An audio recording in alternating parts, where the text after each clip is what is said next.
মোহাম্মদ সাল্লামের মতো মাইয়ার বাবা আমি হয় না তো। এই মোহাম্মদ সাল্লাম বেকার হোলার কাছে বিয়ে দিছে, যে হোলার গর্বিনের জায়গা নাই। আবু তোরা সাইয়েদনা আলী রাদিয়াল্লাহু তাআলা একদিন মাটির মধ্যে উতরেছে, হুজুর আবার স্বাস্থ্য ভাইও গাতুন মাটি হচ্ছে, আবু তোরা ওড়ো ওড়ো ওড়ো, নিজের মাইয়াকারে বিয়ে দিছে। আর আঙ্গো মাইয়ার বাপ মাগো হাতে ডাকাত কমিটির স্ট্যান্ডিং মহাসচিব না, হাতে যাইলেই বুঝতে সিগারেট টানে বেনসনটা টান দিক।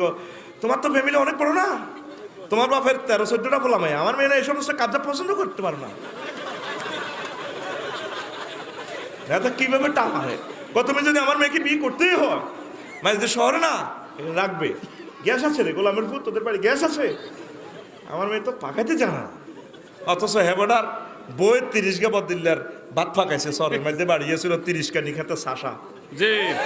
আপনারাই আপনাদের ছেলে পেলে এগুলো নষ্ট করলেন, ঠিক না? এরপরে রাখছে বাসা বাড়ি, ওলাকা গেছে গা ইটালি। 2 মাস পরে শ্বশুরে ফোন দিতেছে, হ্যাঁ গোলামের বউ আব্বু আপনার সিগারেটটা ফালায় কথা কর না, এই মুহূর্তে দেখা যাচ্ছে তো। চুপ কর, আমাকে আদব শিখাস ডাকাইতের বলা। তোর বলছি না আমার মেয়েকে তুই তো রাখতে পারবি না, তুই মাসে 1 লাখ টাকা করে দিবি, আমার মেয়ে আমার বাড়িতে থাকবে, তোর বাপের বাড়িতে যাবে না, তুই পারবি? জি আব্বু জি। তাহলে অ্যাকাউন্টে প্রত্যেক মাসের 1 তারিখে 1 লাখ করে দিবি। ফুট ফাইল লোকে মাল খায় কে? এর থেকে শ্বশুর না শকুন?